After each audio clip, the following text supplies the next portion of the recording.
চট্টগ্রাম মহানগর বিএনপির আহ্বায়ক জননেতা এরশাদ উল্লাহ রংপুর সন্ত্রাসী হামলার প্রতিবাদে কোতোয়ালী থানা মৎস্যজীবী দলের উদ্যোগে বিক্ষোভ মিছিল ও প্রতিবাদ সভা অনুষ্ঠিত।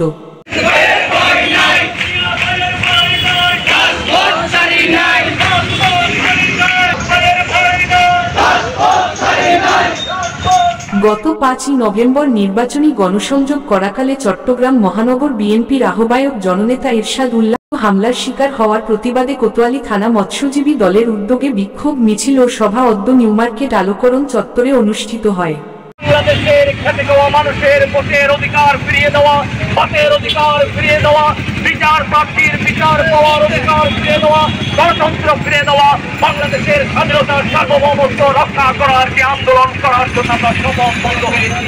বিক্ষোভ মিছিল ও প্রতিবাদ সভায় প্রধান অতিথির বক্তব্য রাখেন জাতীয়তাবাদী মৎস্যজীবী দলের চট্টগ্রাম বিভাগীয় কমিটির যুগ্ম আহ্বায়ক ও চট্টগ্রাম মহানগর শাখার সদস্য সচিব অ্যাডভোকেট মুহাম্মদ আব্দুল আজিজ।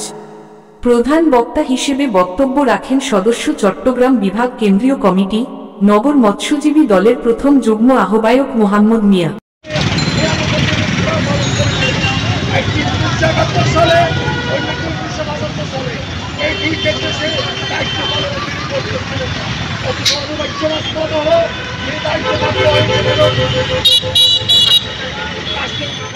ফিরিঙ্গি বাজার ওয়ার্ড সভাপতি নুরুর সভাপতিত্বে ও সম্পাদক রাসেলের পরিচালনায় অনুষ্ঠিত বিক্ষোভ মিছিল ও প্রতিবাদ সভায় বিশেষ অতিথির বক্তব্য রাখেন নগর যুগ্ম আহ্বায়ক জাফর, তৈয়ব চৌধুরী, সৈয়দ শরীফুল ইসলাম, বাকলিয়া থানার সদস্য সচিব সিকান্দর সুমন, নগর সদস্য জসিম, বন্দর থানার যুগ্ম আহ্বায়ক মনসুর, বাইজিদ থানার যুগ্ম আহ্বায়ক সালাম, সদরঘাট থানার নেতা শরীফ, 33 নং ফিরিঙ্গি বাজার ওয়ার্ড সম্পাদক মণ্ডলী সিনিয়র।